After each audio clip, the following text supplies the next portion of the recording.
So hey guys, welcome back in a new video. तो guys आज से हम स्टार्ट कर रहे हैं बी फार्म 6 सेम को। ठीक है, तो अभी 5th सेम के पेपर हो चुके हैं।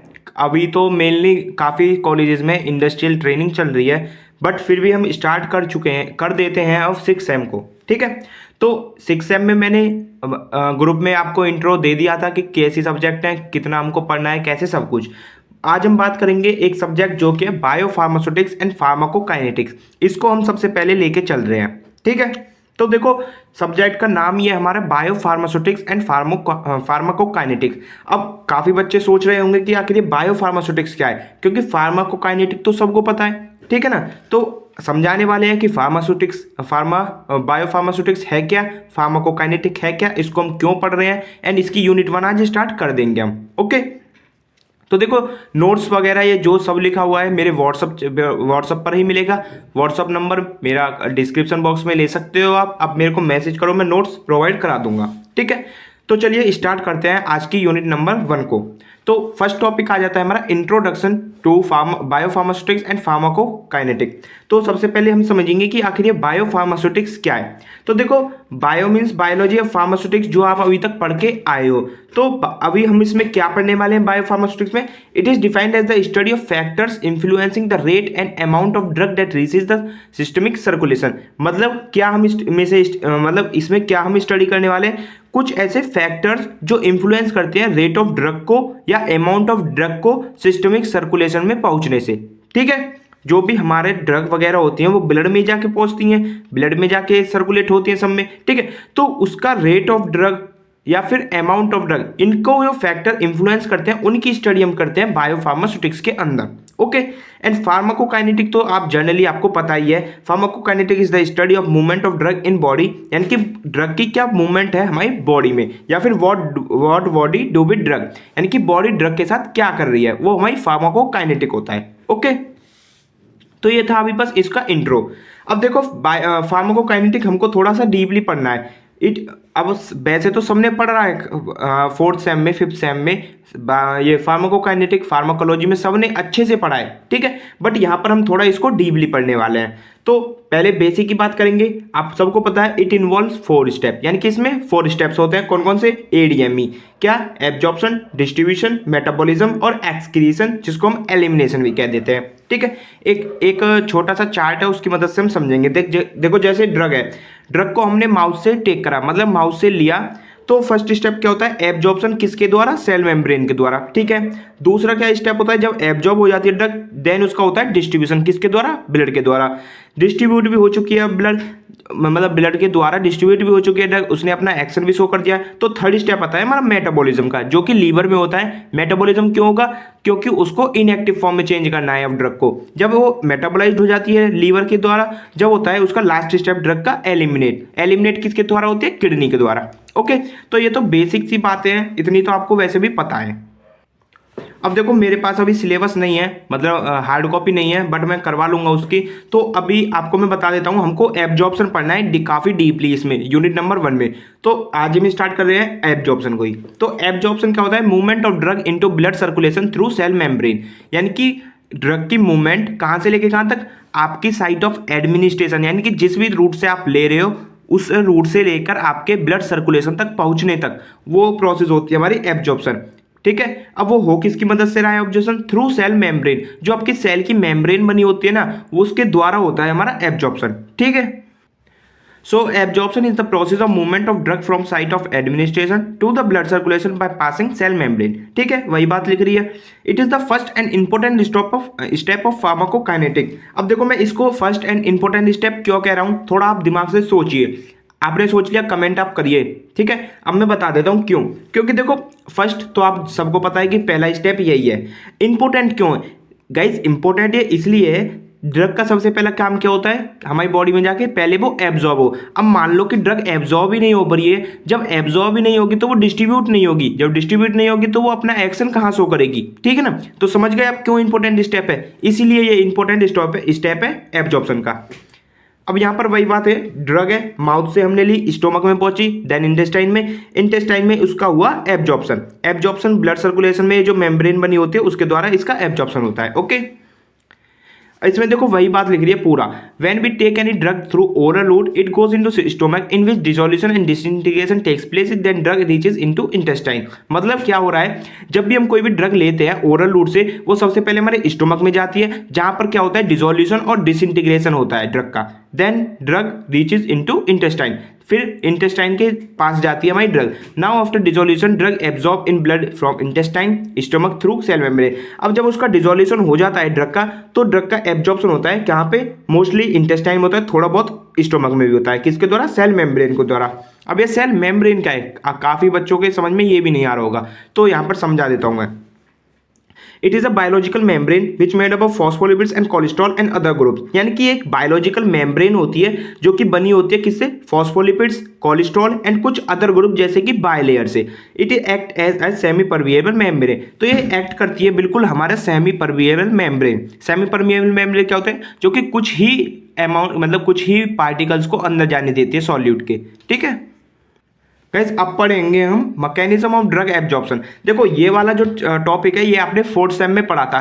कुछ बच्चे क्या करेंगे, कुछ टीचर्स भी क्या करेंगे, इस टॉपिक को वहीं से कॉपी करके डाल देंगे, बट आपको ऐसा नहीं करना है, क्योंकि वहां पर आपने बहुत ही ऊपर ऊपर से पढ़ा था। ठीक है, वहां पर आपने सिर्फ 5-6 टाइप देखे थे। यहाँ पर आज देखना कि इसका बेसिक क्या है, मतलब 6 से ज़्यादा टाइप हैं इसके यार। ठीक है ना, आपको वो 4th सेम में नहीं पढ़ा गया आई नो, बट यहाँ पर आप कोशिश करना पूरा अच्छे से पढ़ना। ठीक है, क्योंकि अब आपकी देखो जीपेट वगैरह की भी तैयारी करोगे आप, तो ये इंपॉर्टेंट रहता है। 4th सेम क्या था आपका, बस समझाने के लिए था, फार्माकोलॉजी 1 थी उसमें। ठीक है, अब आपकी इसमें फार्माकोकाइनेटिक पूरा एक सब्जेक्ट है, तो आप डीपली पढ़िए। ठीक है ना।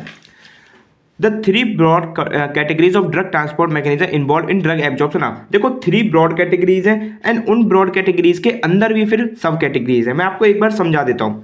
फर्स्ट है इसमें इंट्रासेलुलर ट्रांसपोर्ट, यानी कि ट्रांससेलुलर ट्रांसपोर्ट भी हम इसको कहते हैं। तो इसके होते हैं 2 टाइप, फर्स्ट है पैसिव ट्रांसपोर्ट, सेकंड है एक्टिव ट्रांसपोर्ट। पैसिव ट्रांसपोर्ट के अंदर आ जाते हैं passive diffusion, pore transport, ion pair transport, facilitated transport. Second आ जाता है एक्टिव ट्रांसपोर्ट। एक्टिव ट्रांसपोर्ट के अंदर आता है प्राइमरी और सेकेंडरी। ठीक है, सेकंड होता है हमारा इंट्रासेलुलर ट्रांसपोर्ट, यानी कि पैरासेलुलर ट्रांसपोर्ट। फर्स्ट आता है इसमें permeation through epithelial cell junction, second आता है परजॉर्प्शन। थर्ड आता है इसमें वेसिकुलर ट्रांसपोर्ट। इसमें आते हैं फर्स्ट पिनोसाइटोसिस, सेकंड फैगोसाइटोसिस।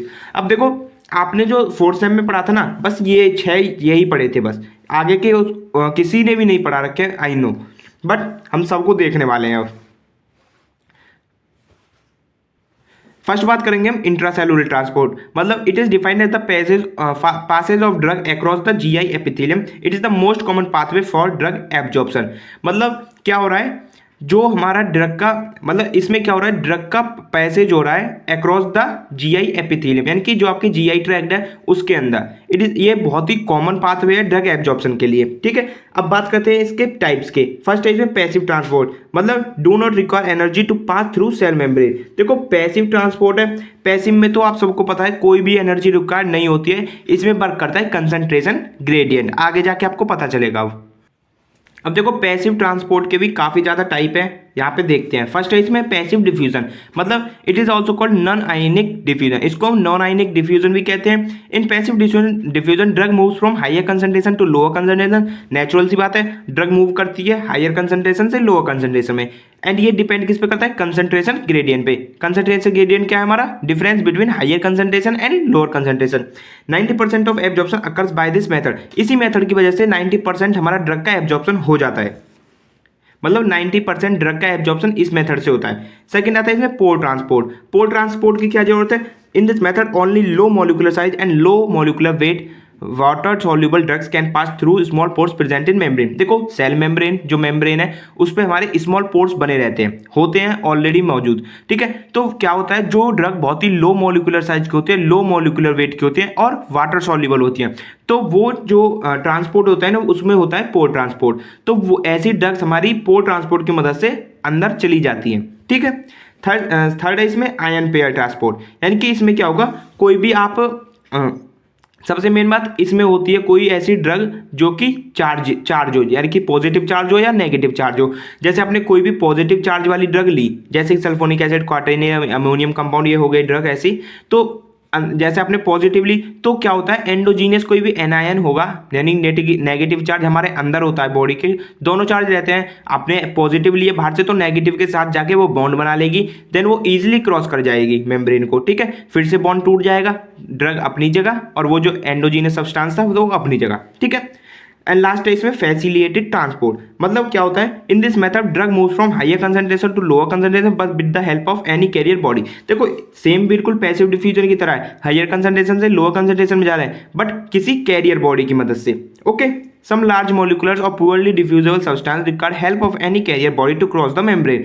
मतलब क्या होता है, देखो अब आप सोच रहे होगे कि जब पैसिव डिफ्यूजन से थ्रू हो जा रहा है इसलिए तो हमको कैरियर बॉडी क्यों चल रही है, तो कैरियर बॉडी इसलिए चल रही है क्योंकि हम कुछ ऐसी ड्रग होती हैं जो लार्ज मोलिकुलर साइज की होती है और पुअरली डिफ्यूजेबल होती है, यानी कि बहुत ही कम डिफ्यूज हो पाती हैं, तो उसके लिए हमको कैरियर बॉडी चाहिए। कैरियर बॉडी क्या करती है, कैरियर बॉडी अपने अंदर उसको लेके देन एब्जॉर्ब करा देती है, ठीक है। कैरियर सच है सॉल्यूट कैरियर ट्रांसपोर्ट यानी कि एसएलसी जिसको हम कहते हैं, और ये फास्टर होता है हमारा पैसिव डिफ्यूजन से, ओके। अभी करी थी हमने बात पैसिव ट्रांसपोर्ट की, अब करेंगे एक्टिव ट्रांसपोर्ट की।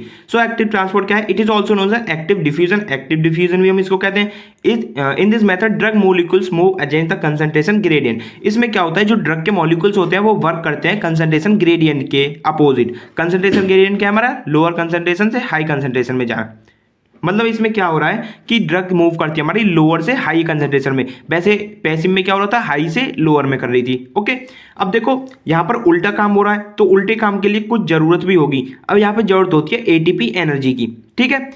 It require ATP energy due to movement of drug against the concentration gradient. Simple बात है, it is faster than passive diffusion. ये फास्ट होता है क्यों, क्योंकि यहाँ पर जरूरत, यहाँ पर लग जाती है एनर्जी साथ। जब एनर्जी किसी चीज में आप एनर्जी लगाओगे तो वो जल्दी ही तो होगी, ठीक है। Also known as uphill transport. Uphill transport क्यों कह रहे हैं, क्योंकि लो से हाई जा रहा है इसलिए अप हिल ट्रांसपोर्ट इसको हम कह रहे हैं। इसके भी दो टाइप होते हैं, फर्स्ट है प्राइमरी एक्टिव ट्रांसपोर्ट। इसमें क्या होता है, carrier body involve in primary active transport there is direct ATP requirement. तो इसमें डायरेक्ट एटीपी रिक्वायरमेंट होती है और इसमें कैरियर बॉडी इन्वॉल्व होती है, ठीक है। अब आयन ट्रांसपोर्ट के भी हमारे कुछ टाइप हैं, सॉरी प्राइमरी एक्टिव ट्रांसपोर्ट के हमारे कुछ टाइप हैं, वो देख लो। फर्स्ट है इसमें ion transporters. It is responsible for transporting ions in और out of cells. Classical example of ion transport pump is proton pump. देखो प्रोटॉन पंप आपने बहुत जगह पढ़ा होगा, ठीक है। प्रोटॉन पंप आपने एंटीहिस्टामिन वाले में भी पढ़ा होगा और बहुत जगह भी पढ़ा होगा, तो वो एग्जांपल है किसका, आयन ट्रांसपोर्टर। आयन ट्रांसपोर्टर का काम क्या है, आयंस को ट्रांसपोर्ट कराना है सेल के अंदर और सेल के बाहर, ठीक है। सेकंड है इसमें ATP binding transporter. ATP binding transporter क्या कहता है, it transport small foreign molecule specially out of the cell. इसमें क्या होता है, ये जो कुछ हमारे स्मॉल फॉरेन पार्टिकल्स होते हैं, मॉलिक्यूल्स होते हैं, उसको सेल के बाहर कराने के लिए हेल्पफुल होते हैं एटीपी बाइंडिंग ट्रांसपोर्टर। अब देखो ये थे दो टाइप प्राइमरी के। अब बात करेंगे सेकेंडरी। सेकेंडरी में क्या होता है, there is no direct ATP requirement. इसमें डायरेक्टली एटीपी रिक्वायरमेंट नहीं होती है, ठीक है। इसके भी दो टाइप होते हैं, सिम्पोर्टर। फर्स्ट बात करेंगे सिम्पोर्टर। सिम्पोर्टर क्या है हमारा, it involve movement of both molecules in same direction. Symporter यानी कि सेम डायरेक्शन, इसमें जो मतलब मूवमेंट होगी ड्रग की और हमारे ब्लड स्ट्रीम की वो सेम डायरेक्शन में ही होगी, सिम्पोर्टर, ठीक है। सिम्पोर्टर का एग्जांपल है हाइड्रोजन कपल पेप्टाइड ट्रांसपोर्टर, ठीक है। सेकंड है इसमें एंटीपोर्टर। एंटीपोर्टर यानी कि इसमें अपोजिट डायरेक्शन में मूवमेंट होती है। Example expulsion of hydrogen ions using the sodium gradient, ठीक है। अब सेकंड बात करते हैं हम इंटरसेलुलर ट्रांसपोर्ट यानी कि paracellular transport. It is defined as the transport of drug through the junction between GI epithelium. इसमें क्या होता है, इसमें मेनली ट्रांसपोर्ट होता है ड्रग का थ्रू द जंक्शन। जंक्शन के थ्रू, जंक्शन क्या है, अब आपने ये एचएपी में पढ़ रहा होगा, बिटवीन द जीआई एपिथेलियम। जो जीआई एपिथेलियम में सेल्स होती हैं उन वहाँ पे, ठीक है। अब ये भी हमारे दो इसमें टाइप होते हैं। फर्स्ट है permeation through tight junction of epithelial cells. The process basically occurs through opening which are little bigger than the aquaspores. Example insulin and cardiac glycoside. देखो जो भी इंसुलिन और कार्डियक ग्लाइकोसाइड आप लेते हो वो डायरेक्टली आप इंजेक्ट कराते हो ना पेट में, तो वो किसके थ्रू एब्जॉर्ब होती है, वो थ्रू होती है permeation through tight junction of epithelial cell. Tight junction के ही थ्रू वो एब्जॉर्ब होती है। सेकंड है इसमें परजॉर्प्शन। परजॉर्प्शन क्या, it occurs through temporary opening form by shedding of two neighbouring cells into the lumen. इसमें क्या होता है, दो सेल्स एक साथ जुड़ी होती हैं एंड वो एक टेम्पररी ओपनिंग होती है। जब भी वो ओपनिंग होती है तुरंत वो ड्रग अंदर एब्जॉर्ब हो जाती है, ओके। थर्ड लास्ट हम बात करेंगे वेसिकुलर ट्रांसपोर्ट यानी कि एंडोसाइटोसिस। इसको हम इंगल्फिंग भी कहते हैं, यानी कि इंगल्फिंग में हिंदी में मीन बताऊं यानी कि सटक जाना, निगल जाना ऐसे। It involve engulfing extra cellular material within the segment of cell membrane to form a saccule. इसमें क्या होता है, जैसे कि कोई भी हमारा बिग मॉलिक्यूलर साइज ड्रग है, यहाँ पे बिग मॉलिक्यूलर साइज ड्रग है और ये कुछ भी सेल वगैरह है अंदर, तो ये क्या करेगी, ये इसको अपने अंदर इंगल्फ कर जाएगी। ये पूरा ड्रग पार्टिकल इसके अंदर इंगल्फ हो जाएगा, देन वो अंदर जाएगा, फिर बाहर अंदर पहुंच जाएगा। ठीक है, तो मतलब उसका क्या हो रहा है, इंगल्फिंग प्रोसेस इसमें हो रही है। It is for cellular Uptake of macromolecular nutrients like fat, starch, oil, vitamin. जैसे मैंने बता दिया, जो बिग पार्टिकल्स होते हैं, बिग मॉलिक्यूलर साइज ड्रग्स होती हैं, जैसे हमारे ये न्यूट्रिएंट्स है, फैट है, स्टार्च है, ऑयल है, ये काफ़ी ज़्यादा हाई मॉलिक्यूलर साइज के होते हैं, तो ये एंडोसाइटोसिस की मदद से ही इंगल्फ मतलब एब्जॉर्ब हो पाते हैं। इसके भी दो टाइप होते हैं। फर्स्ट है पिनोसाइटोसिस यानी कि फ्लूइड सॉल्यूट का Uptake and transport of large protein oral polio. यानी कि क्या होता है, देखो इसमें ट्रांसपोर्ट होता है लार्ज प्रोटीन्स का, ओरल पोलियो यानी कि जो पोलियो की दवाई होती है वो भी। सेकंड है phagocytosis. It is a process where cell engulf drug particle, mostly large size में जो लार्ज साइज मॉलिक्यूलर की ड्रग होती हैं वो इंगल्फ करी जाती है फैगोसाइटोसिस के प्रोसेस के ही द्वारा। ठीक है, अब देखो नेक्स्ट टॉपिक हम स्टार्ट कर देते हैं, जो कि है non per oral extra vascular root.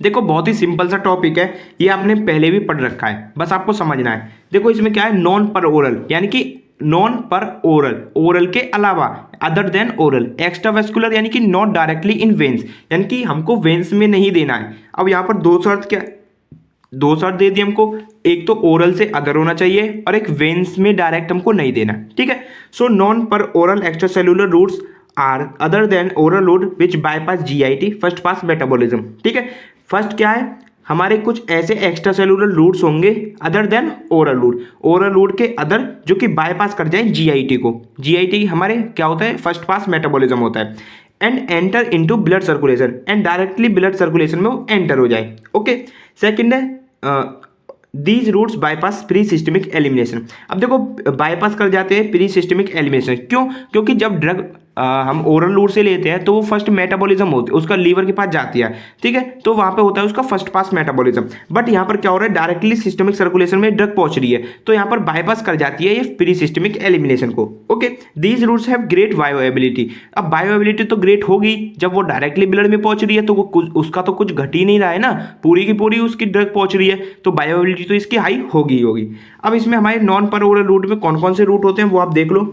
First है इसमें बक्कल रूट या सबलिंगुअल रूट। अब देखो ये पूरे रूट में डिफाइन नहीं करूंगा, ये आपने पढ़ रखे हैं, मैं बस थोड़ा सा समझा देता हूं आपको। बक्कल यानी कि आपके चिक्स यानी कि गालों के बीच जो टैबलेट रखी जाती है वो। सबलिंगुअल अंडर द टंग यानी कि जीभ के नीचे ड्रग। नेजल, नेजल यानी कि वही जो आप नेजल स्प्रे, नेजल ड्रॉप वो होते हैं। टॉपिकल कोई भी क्रीम ऑइंटमेंट जो आप स्किन पर लगाते हैं। रेक्टल रूट, रेक्टल के थ्रू जो इंसर्ट करी जाती है। वैजाइनल रूट यानी कि वैजाइना के थ्रू जो ड्रग इंसर्ट की जाती है। इंट्राओकुलर रूट यानी कि आई के द्वारा जो ड्रग एब्जॉर्ब करी जाती है। फिर है सबक्यूटेनियस रूट और आईएम रूट। ठीक है, तो ये थी बात हमारी non per oral vascular root. अब देखो अगर ये 7 मार्क्स में आता है क्वेश्चन तो आप इनको भी एक्स्ट्रा डिफाइन करके लिख सकते हो। सिंपल है, बस कुछ नहीं बताना, बस बताना है कि क्या होता है किस रूट में। अब देखो हमारे एब्जॉर्प्शन खत्म हो चुका है यहाँ पर टॉपिक। अब नेक्स्ट हम स्टार्ट करेंगे डिस्ट्रीब्यूशन, वो करेंगे नेक्स्ट वीडियो में। तो आपको अगर वीडियो तन्नक भी अच्छी लगी हो, जरा भी अच्छी लगी हो, तो प्लीज़ हमारे चैनल को सब्सक्राइब करें एंड सपोर्ट करें थोड़ा। ठीक है, एंड नोट्स के लिए आप मेरे को मैसेज कर सकते हैं, आई विल प्रोवाइड। तब तक के लिए बाय बाय, टेक केयर, मिलते हैं नई वीडियो में।